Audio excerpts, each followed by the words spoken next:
Jean Bobéro, je suis spécialiste des questions de laïcité et j'ai une chaire d'histoire et sociologie de la laïcité à l'école pratique des hautes études. Donc j'ai une formation d'historien et de sociologue. Et je fais partie de plusieurs réseaux universitaires, je dirais transnationaux, groupant des universitaires de différents pays, qui travaillent sur ces questions de laïcité, de rapport entre politique et religion, société civile et religion, éducation et religion. Finalement, l'étude de la laïcité est quelque chose d'assez transversal qui me permet d'être en rapport non seulement avec des collègues historiens et sociologues, donc des mêmes disciplines que moi, mais aussi avec des politistes, aussi avec des spécialistes des sciences de l'éducation, aussi avec des philosophes, voire avec des gens aussi qui s'intéressent à l'étude de la médecine, car il y a des liens entre laïcité, religion et médecine. Avant 1905, il y avait des cultes qui étaient des cultes reconnus, catholicisme, les deux formes de protestantisme, luthérien et réformé, et puis le judaïsme. Et les autres cultes étaient des cultes non reconnus, tolérés, largement tolérés pendant les périodes calmes, beaucoup moins tolérés pendant les périodes politiquement sensibles. Et la loi de 1905, normalement, met tous les cultes à égalité et assure la liberté de conscience et le libre exercice du culte, sans dire que c'est à telle religion et pas à telle autre. Mais une chose est une loi, autre chose est la mentalité. Et dans la mentalité française, il y a d'abord une religion, le catholicisme, et quand on dit l'Église en France, c'est l'Église catholique. Et puis, effectivement, on sait que le judaïsme existe depuis longtemps, que les Juifs ont été persécutés au Moyen-Âge, qu'ils ont été émancipés par la Révolution française. Les protestants, on a en mémoire la révocation de l'édit de Nantes. Donc, on sait qu'il y a quelques autres cultes, mais dans l'esprit français moyen, on limite les cultes à 5 ou 6 maximum. On sait maintenant qu'il y a l'islam aussi, bien sûr, le bouddhisme, enfin, des grandes religions. La loi de 1905 transforme une surveillance a priori en contrôle a posteriori. Sous le régime des cultes reconnus, l'État pouvait surveiller les églises a priori, c'est-à-dire que par exemple, un évêque pour quitter son diocèse devait demander l'autorisation au préfet. Les évêques pour se réunir collectivement devaient demander l'autorisation au gouvernement. Normalement, à partir de 1905, il n'y a plus de surveillance a priori c'est la liberté, mais évidemment, a posteriori, on peut contrôler de savoir si l'exercice des cultes a ou non contrevenu aux lois. Et si l'exercice des cultes a contrevenu aux lois, bien là, effectivement, on peut sévir, il y a des délits selon les procédures judiciaires habituelles. Le problème, c'est que pour certains, effectivement, la surveillance a priori doit continuer à exister. Et autant pour les cultes anciens, historiques, qui sont connus depuis des siècles, finalement, on accepte ce transfert dans le contrôle a posteriori. Autant pour les cultes auxquels on est moins habitué, on voudrait rester dans une surveillance a priori. Il y a eu, à la fin des années 80 et dans les années 90, un durcissement. Ce durcissement a été lié à certaines affaires. L'affaire du temple solaire en a été une, mais pas seulement. Et il y a eu donc le temps de la MILS, et le temps de la MILS a été un temps très dur où la MILS, la mission interministérielle donc de lutte contre les sectes, était très combative. Et le reproche qu'on peut faire à la MILS, c'est ce lien entre l'État et la lutte, qu'il y ait des associations qui luttent contre d'autres groupements, ça fait partie de la société globale, ça fait partie de la liberté d'expression. Que ces associations soient liées à l'État, soient reconnues d'utilité publique et qu'elles puissent instrumentaliser l'État, ça c'est grave, et c'est ce qui distingue la France des autres démocraties. Dans les autres démocraties, il y a des associations qui se disent anti-sectes, etc. Mais elles n'ont pas, sauf exception, ce lien avec l'État, et elles n'instrumentalisent pas l'État. Donc, il y a eu cette instrumentalisation et ça a été très dur. Et puis, après 2002, il y a eu une période où la MIL, c'est devenu la Miviludes, la mission interministérielle de lutte contre les dérives sectaires. Le fait de remplacer secte par dérives sectaires, c'était important parce que effectivement, c'est plus des groupements qu'on va combattre, mais c'est peut-être certains comportements.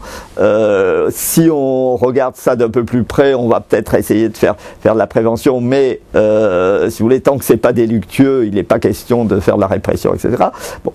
Il y a eu également, alors la MILS, de manière tout à fait congruente avec sa politique, disait beaucoup de mal des sociologues, des historiens, des universitaires de manière générale, n'aimait pas du tout les gens qui essayaient d'avoir une démarche de connaissance, d'avoir une démarche de savoir, mais elle voulait être dans le combat, dans l'inflation idéologique, etc. Et la Miviludes, au contraire, a essayé de s'ouvrir. Et il y a eu un colloque de la Miviludes où il y a eu beaucoup de points de vue qui sont exprimés, des points de vue militants, mais aussi des points de vue universitaires qui ont essayé de proposer un certain nombre d'analyses, etc. C'était une évolution notable. Je ne dis pas que la Miviludes entre 2002 et 2005 a été parfaite, mais l'évolution était très notable et les choses devenaient plus rationnelles. Plus rationnelles, on pouvait discuter, on pouvait débattre, on était enfin dans la possibilité du débat démocratique. Et puis, patatras, là, depuis quelques mois, tout change. Et alors, c'est tout à fait intéressant de voir ce changement, parce que au moment où la Miviludes est devenue plus rationnelle, est-ce qu'on a vu une multiplication d'affaires où il y aurait eu de la maltraitance d'enfants, où il y aurait eu des morts? Non, pas du tout. Le pays a été extrêmement calme. Le pays a été extrêmement calme. Le changement d'attitude de la mise combative à la Miviludes plus rationnelle ne s'est absolument pas traduit par une situation où on perçoit un danger quelconque. Personne ne peut soutenir ça. Bon. Il y a peut-être une campagne d'explication à dire que il y a un raidissement. Ce raidissement a été justement constaté par Nathalie Lucas, donc qui est une sociologue et qui a quitté la Miviludes en disant « moi je ne veux pas être complice de ce refus finalement d'analyser hein, ». Et c'est très significatif que ce soit quelqu'un qui représentait un petit peu le souci de l'analyse, le souci du savoir, le souci de la démarche de connaissance, qui soit partie parce qu'elle a vu qu'il n'y avait plus d'espace pour cette démarche rationnelle. Bon, si tout à coup on voit que on remet en inflation un certain nombre de problèmes, que bon, eh bien, ça sera dû à ce changement de politique politicienne et ça sera pas dû à un danger réel. En tout cas, il faudra y regarder de plus près avant de savoir si c'est dû vraiment à un danger réel. Bon. Donc, on a une situation un peu en zigzag. Bon, moi, je désespère pas que, notamment à partir de 2007, après l'élection présidentielle, parce que ça me paraît aussi être très lié à la préparation de l'élection présidentielle, la Miviludes redevienne un peu plus raisonnable et la Miviludes redevienne un peu plus rationnelle. En tout cas, bon, moi en tant qu'universitaire, je vais être très vigilant pour voir si la Miviludes nouvelle manière est toujours dans la rationalité ou si elle devient, comme l'a été la MILS très largement, dans le fantasme.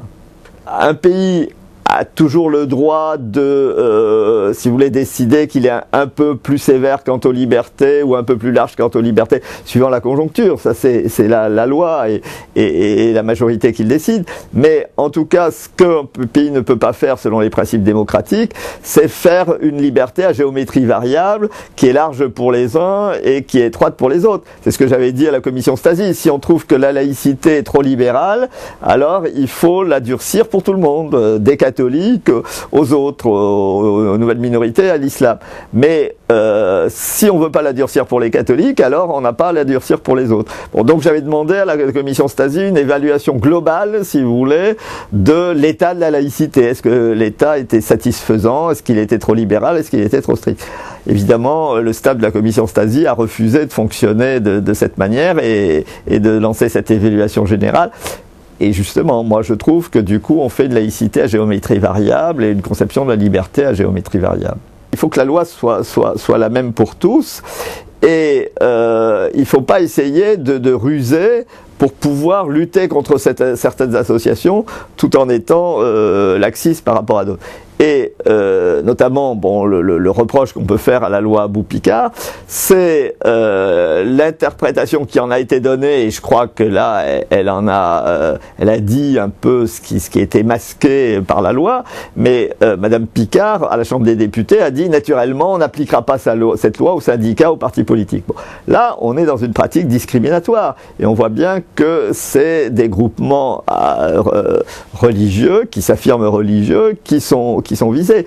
Et cette pratique discriminatoire, elle n'est pas démocratique. On peut se poser la question de la suggestion psychologique, de la manipulation mentale, mais à condition de se la poser au niveau de l'ensemble de la société, c'est-à-dire à condition de se la poser aussi au niveau des messages publicitaires, à condition de se la poser aussi au niveau des partis politiques et des moyens dont ils disposent, etc. La loi de l'obligation scolaire datait de Jules Ferry. Bon, donc l'idée qu'un siècle après ou plus d'un siècle après, de revoir ça et de savoir si ça correspond aux conditions éducatives d'aujourd'hui, ça me paraît pas une mauvaise chose. Dans cette loi sur le renforcement du contrôle de l'instruction obligatoire, il y a pour moi du positif, je le cache pas, et puis il y a effectivement des déviations qui ont fait que cette loi s'est trouvée encore une fois, au lieu d'être positive, elle s'est trouvée pour combattre certains groupes. On doit faire d'abord des lois positives, d'abord des lois pour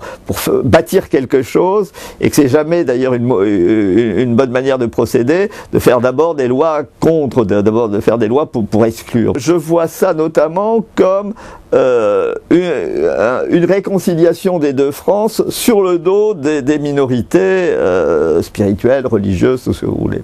C'est-à-dire que, si vous voulez, vous avez des gens qui sont des anticléricaux militants pour qui toute religion est mauvaise, néfaste, pour qui il faudrait affranchir les gens de toute religion, etc. Mais maintenant, alors c'est des gens qui, leurs prédécesseurs au 19e siècle, au début du 20e siècle, ont combattu le catholicisme, ont combattu, pour certains autres aussi, également le protestantisme, le judaïsme, etc., ont combattu la religion en général. Bon. Maintenant, ces gens-là ne peuvent plus combattre la religion en général sans apparaître sectaire, etc. De même, les catholiques ne peuvent plus dire qu'il faut combattre l'hérésie, la mauvaise presse, après Vatican II, etc. Mais tout le monde n'admet pas ce tournant de Vatican II, où tout le monde ne l'a pas intégré, intériorisé, etc. Bon.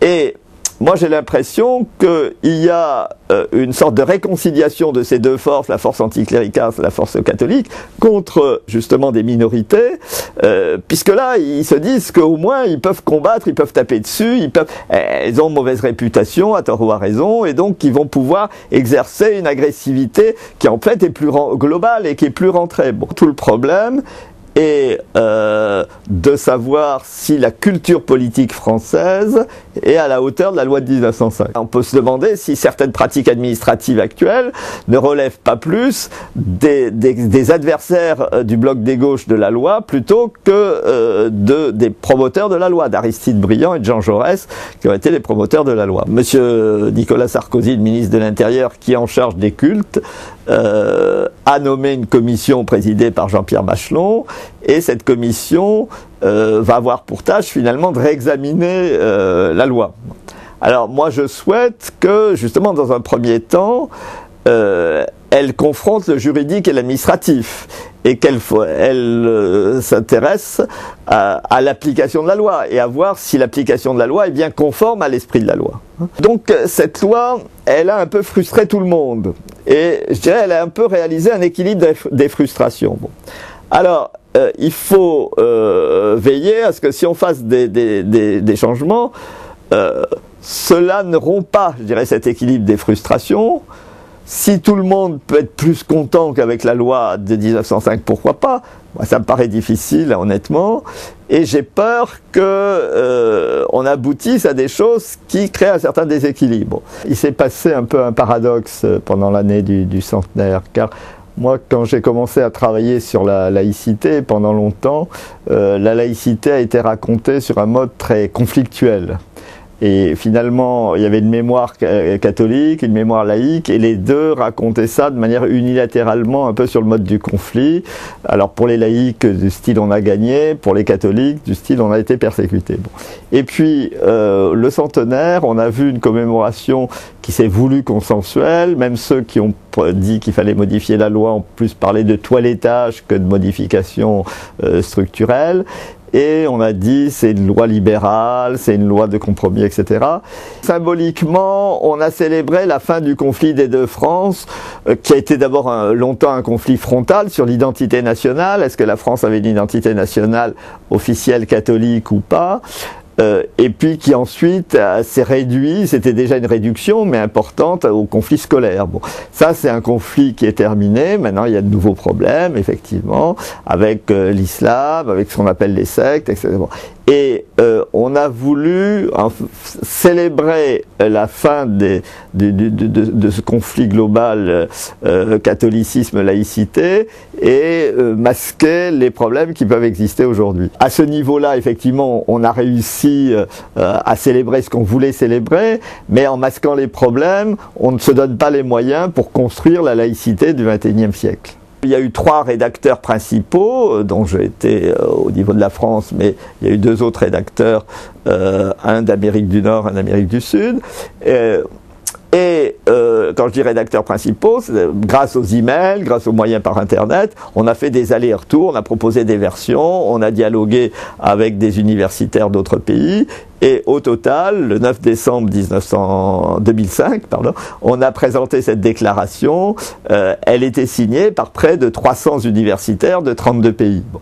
Et c'est une déclaration assez longue, qui s'engage fortement, parce qu'on a voulu engager un débat par cette déclaration, donc qui s'engage un peu pour définir de manière un peu plus précise que j'ai pu le faire ici en quelques minutes ce que c'est que la laïcité. Donc c'est pas uniquement une pétition vague, si vous voulez, que n'importe qui dans une université pourrait ratifier. C'est vraiment un engagement assez fort de ceux qui l'ont signé. Donc moi j'estime que c'est un beau succès et que des extraits de la déclaration ont été publiés dans le monde, ils ont été diffusés dans plusieurs autres pays. J'ai fait moi-même à Bruxelles aussi une conférence de presse pour présenter cette déclaration. Bon, on va continuer. Maintenant, on ouvre la signature à toutes les citoyennes et à tous les citoyens qui sont intéressés, et on fera le point dans 1 ou 2 ans. Et on veut donc affirmer cette universalité des principes fondamentaux de la laïcité et provoquer un débat sur la meilleure manière de vivre la laïcité, en tenant compte des traditions nationales, en tenant compte des lieux, en tenant compte des circonstances, en tenant compte de différents domaines où les choses peuvent se passer un peu autrement. Bref, en tenant compte d'applications souples, mais en même temps qui ne trahissent pas ces principes fondamentaux.